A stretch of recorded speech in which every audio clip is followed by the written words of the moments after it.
Monsieur Torelli, bonjour.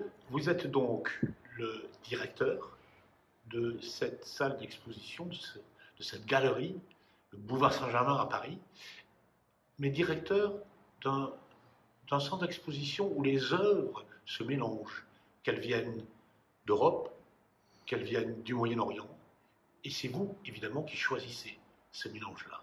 Alors, dites-moi un peu comment et pourquoi vous avez voulu, vous avez désiré cette façon-là d'exposer l'art. Bonjour à tous.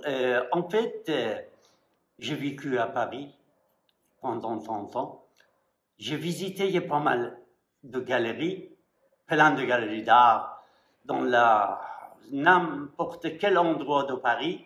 J'ai visité, je suis parti voir des œuvres. Ce qui m'a touché beaucoup, j'ai senti qu'il y a manque quelque chose dans la galerie à Paris. En fait, je n'ai pas beaucoup remarqué les artistes africains, les artistes Moyen-Orient, les artistes qui travaillaient sur la diversité culturelle. En fait, avec le fil de temps, j'ai aussi décidé à la fin, c'est moi-même ouvert une galerie. C'est ma galerie participée, attachée avec les artistes talentueux, avec plein d'expériences, des potentiels qui puissent passer dans ma galerie. Je donnais cette chance pour présenter ce type d'artistes que d'autres galeries évitaient de présenter. Particulièrement l'artiste Moyen-Orient, particulièrement l'artiste talentueux des Africains. Je me suis dit, je dois faire ça. Il y a 5 ans, j'ai décidé d'ouvrir cette galerie pour accueillir plein d'artistes avec tous les niveaux. Soit être très élevé, soit les jeunesses avec talentueux. Ils travaillent très riche de travail. Et dans cette manière, j'ai commencé à adapter la galerie plutôt pour les artistes qui n'avons pas de chance tous les jours, que la galerie accueille eux.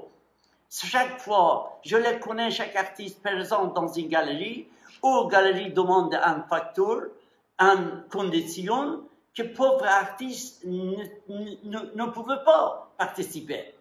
Parce que l'artiste n'est pas businessman. Artiste, c'est œuvres qui est important. Et pour cette raison, j'ai aussi décidé, chaque printemps de l'année, j'ai fait une exposition avec diversité culturelle, la porte est ouverte pour tous les artistes du monde, particulièrement les artistes, comme je viens de dire, artistes Moyen-Orient et artistes africains. Mais alors justement, ce travail-là de choix, ce travail-là de recherche, de connaissance de ces artistes-là, c'est vous qui le faites.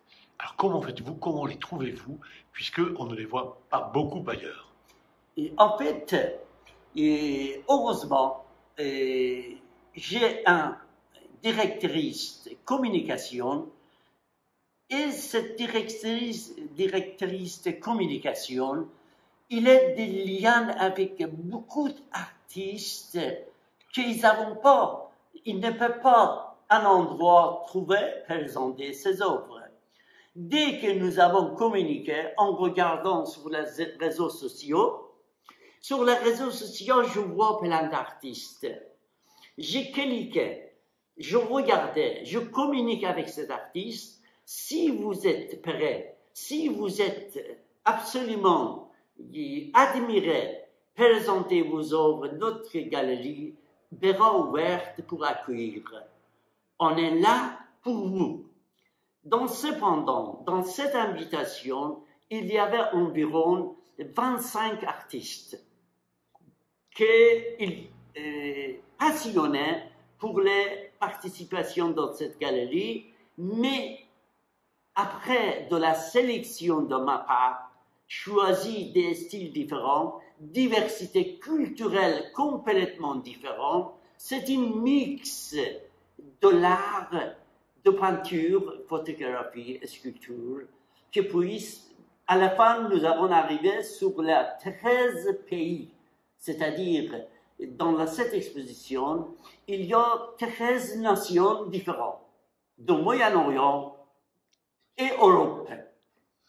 Nous avons un artiste que j'ai choisi parmi les artistes norvégiens, artistes français, artistes libanais, artistes turcs, artistes arméniens, artistes iraniens, et tout de cet artiste. Et syriens.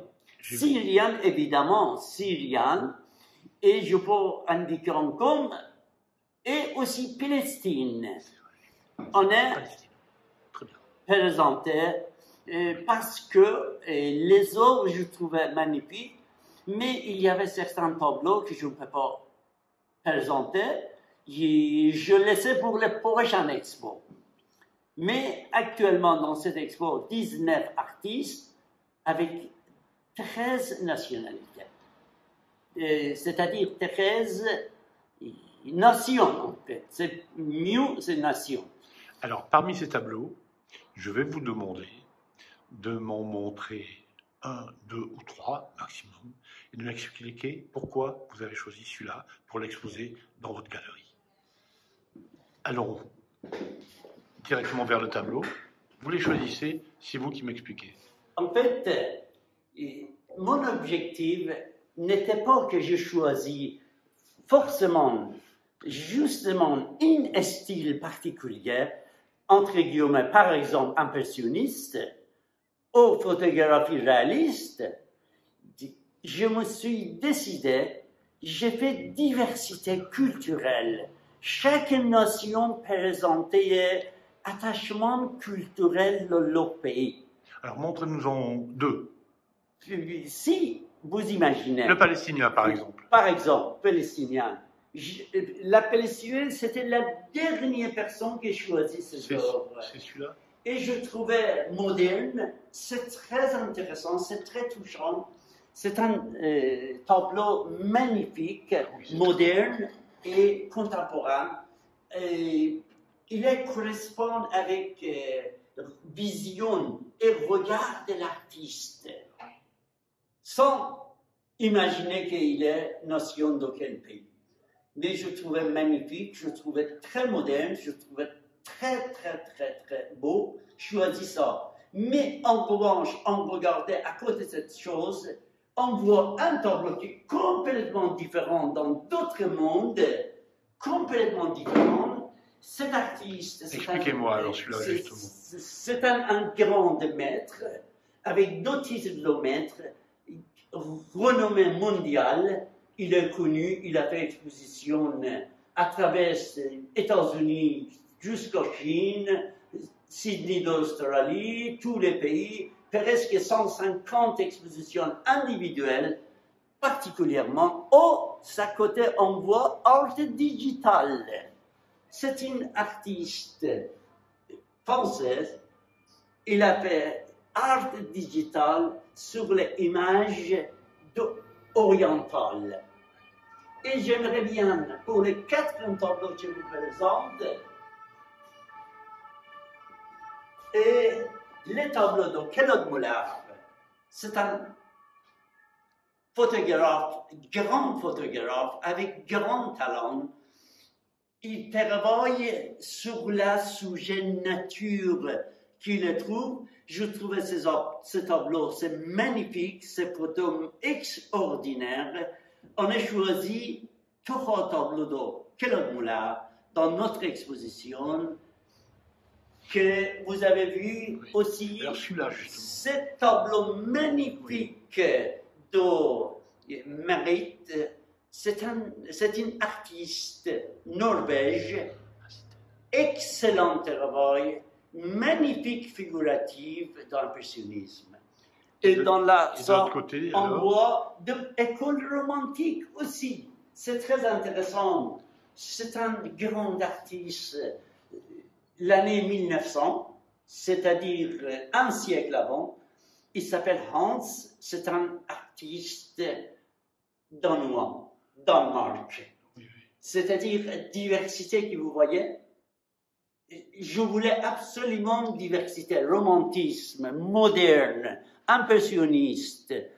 Et là, Impressionniste, Catherine Jarrett, c'est un grand artiste français, c'est une actrice ancienne, c'est un médecin ancien, c'est un poète et aussi c'est un peintre avec carrière.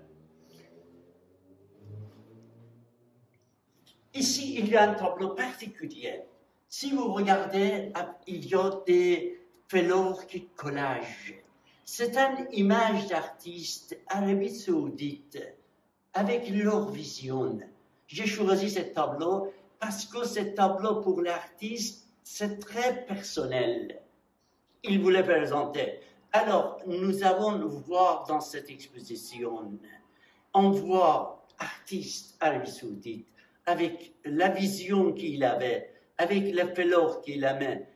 Elle m'a communiqué et pourquoi il a décoré ce type de choses. Il a dit personnellement, ce tableau, c'est ma sœur. Mais l'artiste vit en Arabie Saoudite. Non, il vit à Paris. Il vit à Paris. Et le dernier. Et le dernier, c'est un artiste syrien. C'est un artiste syrien que son style, je le connais. Et toutes les images qu'il présente, son visage.